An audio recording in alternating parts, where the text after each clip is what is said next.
가출한 아이들 상담을 해보면 상담하는 분들이 그렇게 보통 이야기를 하더라고요. 애들이 왜 가출을 하나? 얘기를 해보면 너 왜 가출했냐? 집구석이 답답해서 가출했다. 그럼 니네 집 좁냐? 몇 평이냐? 그러면 70평 이상이다. 그러면 가족들이 많은 모양이지? 그래서 답답한 모양이지? 물으면 전 독자인데요.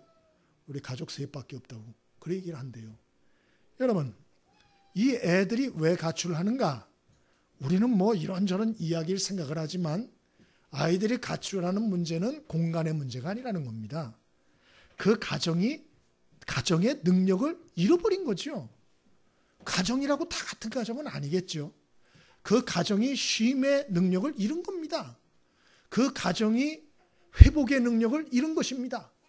그 가정이 가정으로서의 치유의 능력을 잃어버린 것이죠. 여러분, 우리가 보통 일이 끝나고 여러 가지 하루 저녁 때가 되면 가족들이 가정에 다 돌아오지 않습니까? 그래서 함께 먹고 함께 마시고 또 사랑하고 쉬고 그리고 교제하고 그리고 자지 않습니까? 그렇게 자고 일어나면 하루를 다시 시작할 수 있는, 새롭게 시작할 수 있는 힘을 얻지 않습니까? 이게 바로 쉼을 주는 가정의 독특한 기능인 것입니다. 그런데 문제는 가정이 이런 능력들이 많이 잃어버려졌다는 거예요. 가정에 들어오기 싫은 사람들이 많습니다. 가정이 싫은 사람들 많습니다. 가출하는 아이들, 가출하는 배우자, 흩어지는 가족들 얼마나 많은지 몰라요. 이혼율이 60%가 됐습니다. 우리나라가. 예? 대단히 심각해졌습니다. 이혼 안 한 가정 40%도 그 40% 중에서 정말 이혼을 심각하게 생각하는 가정이 15%라고 합니다. 15%. 75%가 문제가 있는 거예요. 75%의 가정에. 예? 이걸 우리가 가볍게 생각하고 넘어가시면 안 돼요. 응? 그래서 오늘 저와 여러분이 우리가 좀 이런 쉼의 능력이 있는 가정, 치유의 능력이 있는 가정, 좀 이런 화목한 가정을 좀 회복하는 축복이 있으면 좋겠고요. 이미 우리 가정은 쉼이 있다. 예, 이런 가정은 그 쉼의 능력을 잘 지켜나갈 수 있게 되기를 바랍니다. 그러나 우리의 가정은 그렇지 않은 것 같다. 혹시 그렇게 생각을 하신다면 오늘 이런 말씀들, 짧은 말씀을 통해서 또 서로 이런 활동들을 통해서 좀 이러한 쉼의 능력을 회복하는 가정이 될 수 있게 되기를 바랍니다. 그러면 어떻게 하면 우리가 쉼이 있는 가정을 이룰 수가 있을까? 오늘 말씀을 통해서 같이 좀 나눠보고자 합니다. 우리 본문 3장 21절 같이 한번 읽어볼까요? 21절을 같이 한번 읽어보겠습니다. 자, 시작.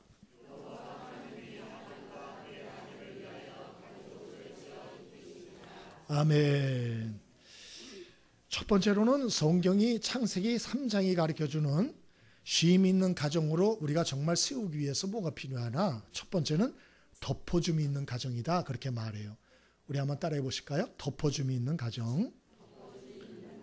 하나님은 범죄한 아담과 하와 오늘 그들을 에덴 동산에서 내보내시면서 가죽옷을 친히 지어 입히셨다. 이렇게 돼 있어요. 여러분, 이게 무슨 의미죠? 비록 범죄하였지만 하나님이 아담과 하와 그들의 수치와 부끄러움을 덮어주시고 보호해 주실 것을 상징적으로 보여주는 행동인 거예요. 여러분, 우리도 행복한 가정생활, 화목한 가정생활, 화목하고 행복한 대인관계를 이루고자 할 때 꼭 필요한 게 뭐냐? 바로 이런 자세예요. 상대의 허물과 약점을 덮어주는 태도. 참 이게 중요하다는 것입니다. 그 이유는 사람은 약점 없는 사람이 없거든요. 완벽한 인간이란 세상에 존재하지를 않습니다. 저 가정은, 저 남편은, 저 아내는, 저 자녀들은 너무 좋겠다. 우리 가정은 왜 그런가? 착각이에요. 거기도 깊이 들어가 보면 다 문제가 심각해요. 이 세상의 모든 사람은 다 연약하고 허물이 있는 것입니다. 다 실수하는 것입니다. 그러므로 서로 연약과 허물이 있을 때 그것을 덮어주는 마음을 갖지 못하면 그 가정은 절대로 행복할 수 없습니다. 그리고 그 관계도 절대로 행복을 지켜낼 수가 없는 것이죠. 더군다나 그리스도인은 하나님으로부터 허물을 덮어주시는 그런 용서와 사랑의 은혜를 받은 사람들이에요. 그러므로 더더군다나 우리는 다른 사람보다 더 서로의 허물을 덮어두는 이러한 최선의 노력을 우리가 기울여야 하는 것이죠. 여러분, 그러나 실제에 있어서 우리는 다른 사람의 허물을 잘 덮지 못합니다. 쉽지 않아요. 그게 절대 쉽지 않습니다. 왜 그러나 다 자기 입장만 생각하는 거예요. 자기 입장, 내 입장, 또 내 생각, 내 말, 이런 것만 자꾸 생각을 하는 것이죠. 예? 여러분, 상대 입장에서 상대의 생각을 하고 또 상대를 이해하고 노력을 하고 또 상대 여러분 위한 말을 한다는 거, 이거 쉽지 않습니다. 상담하는 분 얘기를 또 들어보니까 이 문제 있는 가정, 부부, 가족들 얘기를 들어보면 특징이 있대요. 특징. 어떤 특징이 있나? 부인 얘기를 들어보면 남편이 세상에 너무 문제가 많다는 거예요. 나쁜 놈이에요. 나쁜 놈. 세상에 그런 나쁜 놈이 없어요. 그리고 이제 그 남편을 만나서 개별 상담을 또 해보면 세상에 이 부인이 그렇게 형편없는 여자일 수가 없다는 거예요. 여러분, 얘기를 들어보면 다 상대편이 죽일 사람인 거예요. 죽일 사람. 왜 그렇게 되느냐? 그것은 모든 사람이 다 자기 입장에서 생각하고 말하기 때문에 그렇다는 거예요. 그래서 평행선을 걷고 절대로 문제가 해결이 안 된다는 거예요. 자기 고집 안 깨요. 자기 편견을 절대로 편견이라 생각하지 않습니다. 자기 생각, 자기 환상에서 벗어나지를 못하는 거예요. 여러분, 이런 가정은 절대로 갈등 관계를 벗어날 수 없습니다. 그리고 문제도 해결할 수가 없어요. 악순환의 고리가 대를 이어서 자자손손 이어가게 되는 것입니다. 불행한 것이죠. 불행한 것이죠. 그러므로 이 덮어줌이 있는 가정을 이루는 것은 대단히 중요한 것입니다. 상대의 입장에서 상대를 생각하고 이해하려고 노력하는 자세, 태도, 이게 중요한 거예요. 이따가 오늘 말씀 끝나고 실습하는 시간을 잠깐 가지려고 합니다.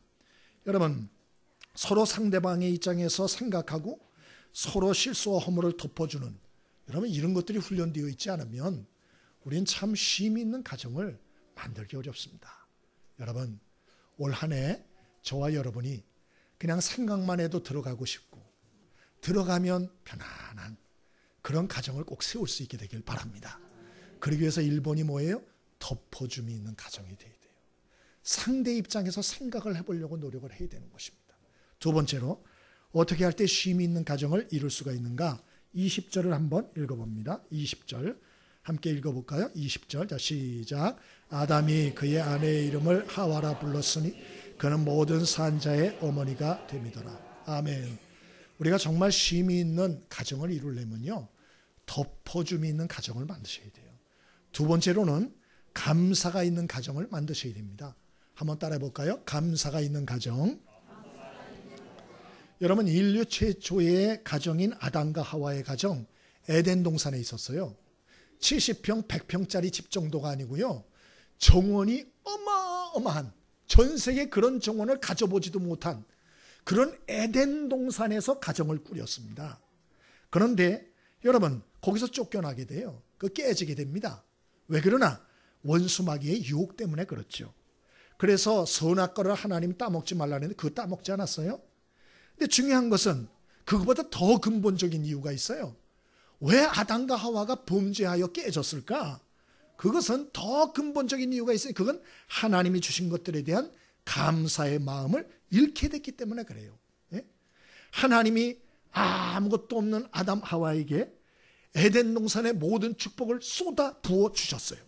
얼마나 감사해요. 아무것도 자기들이 한 게 없어요. 하나님이 다 주셨어요. 다 하나부터 열까지. 근데 시간이 지나가자 그 모든 것을 당연하게 여기게 된 거예요. 그래서 선악과 하나 먹지 말고 다 먹으라 그랬거든요. 근데 이걸 당연시 여기다 보니까 이제는 선악과 먹지 말라고 한 것까지 기분이 나빠지는 거예요. 아니, 왜 먹지 말라고 그러는 거야? 왜 우리가 먹을 권리가 없어? 왜 하나님이 이래라 저래라 해? 하나님이 결정권자야? 왜 내가 내 마음대로 결정을 못하게 하는 거야? 이런 생각이 싹 들어간 거예요. 사탄이 와서 부추겼습니다. 그래서 결국 사탄의 말을 듣고 범죄하게 되었고 결국 에덴 동산에서 쫓겨나게 된 것이죠. 그러므로 여러분, 이것은 대단히 의미적으로 중요한 우리 교훈을 주는데, 에덴 동산에 거하는 축복과 행복과 기쁨이 있는 동산과 삶에 거하려면 어떻게 되나? 그 가장 근본적인 게 감사의 마음을 항상 유지하는 거예요. 이 훈련을 하는 게 얼마나 중요한지 모르는 것입니다. 우리는 그렇게 생각하지요. 우리는 집이 좀 넓은 데로 가면 행복해질 텐데.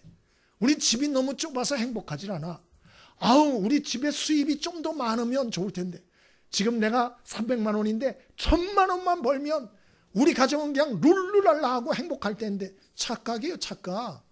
아담과 하와는 에덴 동산에서 모든 것이 무료로 주어졌는데도 깨졌다니까요. 원망불평했다니까요. 거기서 문제를 일으켰다니까요. 그러니까 진짜 중요한 것은 환경이 아니고요. 마음 구조 자체를 뜯어 고쳐야 되는 거예요. 마음 구조 자체가 부정적이고 원망불평하는 구조로 꽉 차 있는데 그 사람은 어디다 갖다 놔도 제가 장담하건대 원망불평합니다. 거짓말 같죠? 해보세요. 네? 여러분이 지금은 고게 되면 여러분이 좋은 게 여러분한테 나올 줄 알지만 그렇지 않아요. 마음의 근본적인 부정적인 구조 이게 안 바뀌면은요. 그런 사람은 어디 가도 문제를 일으키게 돼 있는 것이에요. 그러므로 여러분 중요한 것은 마음을 바꾸는 것입니다. 골로새서 2장 6절 7절에 그리스도 예수를 주로 받았으니 따라해 볼까요? 믿음에 굳게 서서 감사함을 넘치게 하라. 성경 그렇게 말하잖아요. 뭘 넘치게 하라고요? 원망불평이 아니에요. 감사함을 넘치게 하라. 데살로니가전서 5장 16절로 18절 잘 아시죠? 항상 기뻐하라. 쉬지 말고 기도하라. 범사에 감사하라. 이는 그리스도 예수 안에서 너희를 향하신 하나님의 뜻이다. 그렇게 말하지 않습니까? 여러분 참 우리가 이 마음 구조를 바꾸라고 성경은 얼마나 많이 말하는지 몰라요. 민진홍 씨라고 이분이 땡큐 파워라는 책을 냈어요. 이분이 예수 믿는지 안 믿는지 전 솔직히 모르겠어요. 이분 얘기를 한번 들어보세요. 이분이 그 책에다 쓰기를 우리나라에서 최근에 하루에 자살하는 사람이 40명이랍니다. 40명. 자살 시도자는 1000명이 넘고요. 실제로 자살까지 이르는 사람이 40명이래요. 근데 이게 어느 정도 숫자냐? 10년 넘게 OECD 국가 중에서 압도적 1위를 굳게 지키고 있다는 거예요. 압도적 1위. 이게 중요해요. 왜 그런 소리를 하나 봤더니 이 자살 2위가 어디냐? 헝가리입니다. 헝가리. 근데 헝가리 하루에 몇 명이 자살해 죽는 줄 아세요? 23명이에요. 근데 3위가 어디냐? 일본입니다. 하루에 몇 명이 자살해 죽나? 21명이에요. 근데 우리는 몇 명이라고요? 40명. 압도적 1위예요. 압도적 1위. 압도적. 예? 여러분 그분이 얘기를 하면서 더 문제는 OECD 국가들은 자살률이 줄어들고 있답니다. 근데 우리는 늘어나고 있다는 게 문제래요. 더군다나 이게 어느 정도 수치냐? 하루에 40명씩 1년을 주고 나가 제낀다고 생각을 하면 1년에 몇 명이 죽는 겁니까? 자살해서. 예? 한번 생각을 해보세요. 기가 막힌 일이에요. 기가 막힌 일. 이분이 얘기를 하기를 2015년 내전이 벌어진 아프리카와 시리아 내전으로 죽은 사람들 그 사람들 숫자보다 많다는 거예요. 예? 한 지역에서. 더 문제는 20대 30대 청소년들의 사망률 1위가 자살이라는 거예요. 그러면서 이분이 분석을 해놓길 왜 이렇게 자살들을 하나? 그분이 이것저것 통계를 가지고 얘기를 했는데 1위가 뭐냐? 자존감이 낮기 때문이다. 이렇게 나와 있어요. 무슨 다른 생활고가 아니에요. 자존감이 낮기 때문이다. 그럼 왜 자존감이 낮은가? 그것은 자신과 남을 비교하기 때문이다. 그럼 왜 남하고 비교를 하나? 현재에 만족한 마음을 갖지 못하기 때문이다. 그럼 왜 현재에 만족한 마음을 가지지 못하나? 그것은 현재에 대한 감사의 능력 부족이다. 그렇게 났어요. 여러분 하나하나 조목조목 얘기를 하는데 근본적으로 원인이 어디 있느냐? 대한민국이 헬조선이기 때문이냐? 어림없는 소리 하지 말라 그랬어요. 엉뚱한 소리 하는 거예요. 근본적인 원인이 무엇이냐? 그것은 현재에 대한 감사의 능력을 잃었기 때문이라는 거예요. 그리고 자기 얘기를 적어놨어요. 좀 들어보세요. 좀 힘들더라도 우리 학생들도 귀 기울여 좀 들으세요. 이분이 원래 수입과자 또 어린이 왕구를 수입하던 사람이에요. 사업을 크게 할 때 한 달에 수입이 1000만 원이 넘어갔다 그래요. 괜찮은 분이었죠. 그렇게 하던 분인데 갑자기 어려워져 가지고 빚을 수억 지게 됐답니다. 그러면서 이분이 야 나는 운도 되게 없다. 그러면서 하늘을 원망하고 또 세상을 원망하고 그렇게 했대요. 자살 기도를 몇 번 했는데 다 실패했답니다. 그 다음에 이분이 그래 살자. 그렇게 하고 고민하다가 어떻게 하면 좋을까 생각하다가 성공한 기업인과 명사들을 만나기로 결정했대요. 그래서 성공한 기업인들을 만나서 성공 비결들 멘토링을 받기 시작했습니다. 이분이 예전에 텔레비도 한번 나왔어요. 이분이 멘토링을 받아서 적고 이렇게 했는데 그분이 그걸 다 자료를 정리해가지고 결론이 뭐냐? 내가 왜 실패했나? 나는 내가 운이 없다고 생각했는데 운이 없는 게 아니고 내가 감사의 능력이 부족했기 때문이다 라고 그분이 분석을 했어요. 그리고 이분이 뭐라고 했는 거 아니? 자기가 그래서 감사일기를 쓰기 도전했다는 거예요. 여러분 오프라 윈프리나 이런 사람들 또 세계적인 사람들 감사일기 쓰는 거는 예수 믿는 사람만 지금 하는 게 아니에요. 예수 안 믿는 사람도 더 합니다 지금. 그래서 이분도 감사일기를 22일 동안만 적어보기로 결심했대요. 왜? 정말 살 수가 없으니까. 살기가 싫은데. 여러분 그 기분 아세요? 죽고 싶은 기분? 더 살고 싶지 않은 기분. 하루를 더 살기가 싫은 거예요. 그런 마음이 막 오는 걸 어떻게 해요? 그래서 이분이 감사일기를 절박한 마음으로 쓰기로 작정하고 21일만 실천하리라. 실천했어요.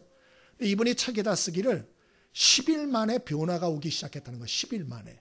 변화가 오기 시작하는데 관점이 바뀌고 조그만 일에도 매사에 감사하기 시작하고 그리고 자기가 완전히 변하는 걸 정말 느끼겠더래요. 어느 날 채권자에게서 독촉 전화가 왔답니다. 예전 같으면 그 전화를 받고 나는 인간 쓰레기다 쓸모없다 빨리 죽어야지 내가 정말 한심하구나 답답한 이런 마음이 더 일어났을 텐데 그 전화를 딱 받는데 감사한 마음이 올라오더래요. 뭐가 감사한가? 그 채권자가 예전에 자기를 믿고 돈을 빌려줬잖아요. 그게 너무 감사하더래요. 그래서 그 채권자한테 고맙다고 감사하다고 진심을 담아서 그렇게 얘기를 했대요. 스님, 사장님 고맙다고. 저 같은 사람 믿어주고 예전에 그런 큰 돈을 저한테 빌려주셔서 너무 고맙다고. 그리고 제가 제때에 이 돈을 참 갚지 못해서 제가 정말 어떻게 말을 할 수가 없다고 너무 미안하다고 울면서 얘기를 했대요. 그랬더니 이 냉철한 그 채권자가 그 진심으로 감사하는 이 민 씨에게 참 격려의 말을 해주고 응원의 말을 해주고 나중에 경력금까지 줬다는 거예요. 어디 나온다고요? 땡큐. 제가 책 이름 뭐라 그랬어요? 땡큐 파워. 네? 땡큐 파워. 나중에 하나 사서 놓을 테니까 직접 읽어보세요. 책에 나오는 내용이에요. 그러면서 이분이 하는 말이 자신이 지옥 같은 삶의 돌파구를 뭐로 찾았나? 감사로 찾았다. 감사는 인생을 바꾸고 사람을 살리는 힘이 있다. 그 책에다 그렇게 써놨어요. 아브라함 햇셀이라는 철학자도 이런 소리 했습니다. 감사하지 못하는 마음이야말로 현대 문명의 모든 불행의 원인이다. 현대인의 무은의식이 감사할 줄 모르는 무은의식이 무경의를 만들었다. 그렇게 얘기를 했어요. 어려운 얘기인데 쉽게 얘기하면 일상의 삶에 주시는 것들을 감사하는 마음을 잃게 되니까 경이로움이 없어지고 경이로움이 없어지니까 삶에 감동이 없고 재미가 없고 권태에 빠지게 되고 권태에 빠지니까 인생이 비관이 되게 되고 인생이 비관되니까 죽고 싶더라. 그런 얘기예요. 무슨 말씀인지 아시겠어요? 세상 사람들도 이거를 알고 이거를 책으로 적어놨는데 예수 믿는다는 사람은 성경의 곳곳에 보통 감사가 아니고 범사 감사까지 하라 그러는데 감사를 넘치게 하라 그러는데 우리가 이런 삶을 실천 안 하면 되겠습니까? 여러분 성경의 말씀처럼 인생의 모든 것은 우연이 없어요. 우리가 해 뜨는 거 하나 또 맑은 공기 하나 감사할 수 있게 되길 바랍니다. 저는 요새 이 황사도요 미세먼지도 우리에게 깨닫게 하는 하나님의 경고가 아닌가 싶어요. 호흡 하나 맑은 공기 하나 쐬는 것도 하나님의 은혜인 줄 아시길 바랍니다. 우연한 게 어디 있어요? 세상 팔도에 공기 하나 호흡할 수 있는 것도 감사한 거예요. 음식 하나 먹을 수 있는 것도 감사한 거예요. 내가 내 발로 걸어 다닐 수 있다는 것도 감사한 거예요. 내가 웃을 수 있다는 것도 감사하고 우리 주변에 좋은 사람들 붙여주신 것도 감사하고요. 이 아이들 오늘 이렇게 합창해서 합창 들을 수 있는 것도 감사하고요. 아멘이십니까? 세상에 따져보면 감사하는 게 얼마나 어디 있어요? 다 감사죠. 아담 보세요. 그가 참 이렇게 하나님께 쫓겨나면서도 정신을 차리고 이 불행의 원인 제공자인 이 아내 하와, 이 하와에게 원망불평하지 않고 소망의 말을 하잖아요. 소망의 말. 제가 믿기로는 이때 아담이 말 한마디 잘못했으면 최초의 이혼 부부가 됐을 거예요. 전 그렇게 믿어요. 그러나 이때 아담이 말을 잘했기 때문에 소망의 말, 감사의 말을 표현했기 때문에 아마 계속 살지 않았을까 그렇게 생각이 나가요. 여러분 오늘 나가실 때 각 가정당 감사일기를 한 권씩 드릴 거예요. 이거 가져가셔서 매일 가족들한테 감사 제목을 다 받으세요. 그래가지고 개인당 5개씩 매일 감사일기를 쓰세요. 예? 쓰셔가지고 2달 동안 5월, 6월 2달 동안 좀 쓰셔가지고 7월 첫째 주 우리 맥주 감사주일이에요. 그때 오실 때 가져오셔서 확인 도장 받으시면 우리가 기념품을 하나씩 드릴 거예요. 할렐루야. 얼마나 좋은 교회입니까? 세상에 이런 거 훈련도 시켜주지 또 가져오면 기념품도 준다 그러지. 아이고 참 나도 여기서 성도로 살고 싶어요. 응? 여러분 감사의 마음 태도를 회복할 수 있게 되기를 바랍니다. 마지막 3번째로 우리가 어떻게 할 때 쉼이 있는 가정을 만들 수 있는가 21절을 같이 한번 읽어봅니다. 21절 함께 읽습니다. 자 시작.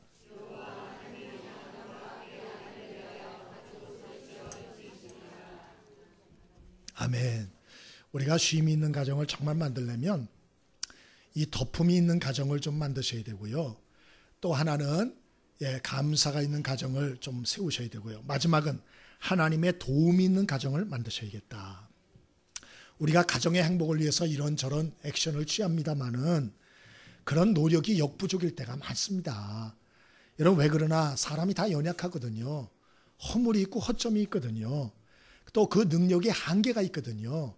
그래서 절대로 우리 힘 가지고는 이 참 쉼 있는 가정을 세우는 게 쉽지가 않아요. 다윗 왕 보세요. 왕이잖아요. 왕. 부족한 게 뭐가 있습니까? 다윗이 집이 없어요. 왕궁이 집이 없습니까? 돈이 없습니까? 먹을 게 없습니까? 여자가 없습니까? 신하가 없습니까? 다 있잖아요. 다 있잖아요. 근데 다윗은 쉴 수가 없었어요. 왠관이 그의 가정이 불행했어요. 아시는 대로 다윗 왕은 그 장인이 사울 왕 아니었어요? 근데 사울 왕이 이 사위를 죽이겠다고 10몇 년을 칼 들고 쫓아다녔어요. 뭐 이런 콩가루 집안이 다 있습니까? 거기다가 그 부인이 미갈이었는데 그 초혼이었거든요. 나중에 도망갑니다. 아버지한테. 예? 그래가지고 재혼해요. 다윗 왕이. 어디 그것뿐이에요? 그가 재혼을 해가지고 자식들을 낳았는데 그 배다른 자식들이거든요.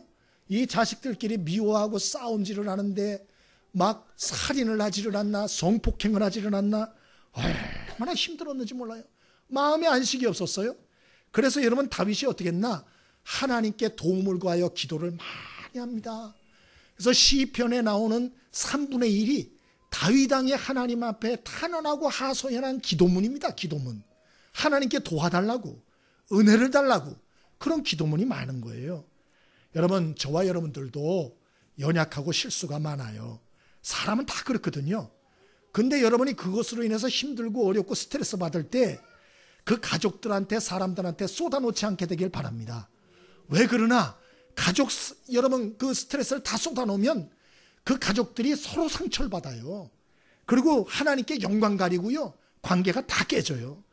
그 아픈 감정이나 상처가 있을 때는 어떻게 하느냐? 하나님 앞에 내려놓고 다 아뢰셔야 돼요. 그분은 완전하시고 능력이 있으세요. 우리의 간구 하나하나를 다 이루어 주실 줄 믿습니다. 여러분 이걸 정말 믿어야 되는 거예요. 그 하나님의 도움과 은혜가 없으면 가정에 쉼이 있는 가정이라는 건 어려워요. 여기 우리 이제 애기 어머니들 젊은 분들 여기 있어요. 자신 있다 이렇게 생각하는 분들 있을 거예요. 까짓거 뭐 자식들 키우는 게 뭐 어려워. 가정생활이 뭐 그까짓 게 어려워. 혹시 이런 분이 계실지 모르겠어요. 네, 철이 없어요. 만약 그렇게 생각을 한다면 가정생활은 쉬운 게 아니에요. 더군다나 쉼 있는 행복한 가정 만든다는 거는 여러분 알렉산더도 못 이룬 일이고 다윗 왕도 쉽지 않았던 일이에요. 하나님의 은혜와 도움을 꼭 구할 수 있게 되길 바랍니다. 하나님 도와주세요. 은혜를 주세요. 기도하셔야 돼요. 말씀을 마치겠습니다. 여러분 우리가 비록 만만치 않지만 그러나 이 아름다운 가정 세우는 것을 포기할 수는 없습니다. 여러분 저와 여러분이 힘들어도 참 이러한 말씀대로 아름다운 가정 잘 세워서 여러분이 피곤하고 힘들 때 가정에 탁 들어가면 여기가 최고다. 먹고 마시고 쉬고 사랑하고 그리고 아침에 탁 일어나면 새 힘을 얻어서 그래 다시 한번 시작해봐야지 이렇게 새 힘을 얻는 이러한 쉬는 힘과 능력을 제공하는 아름답고 치유의 능력이 있는 이러한 가정을 꼭 세우는 축복이 있게 되기를 바랍니다.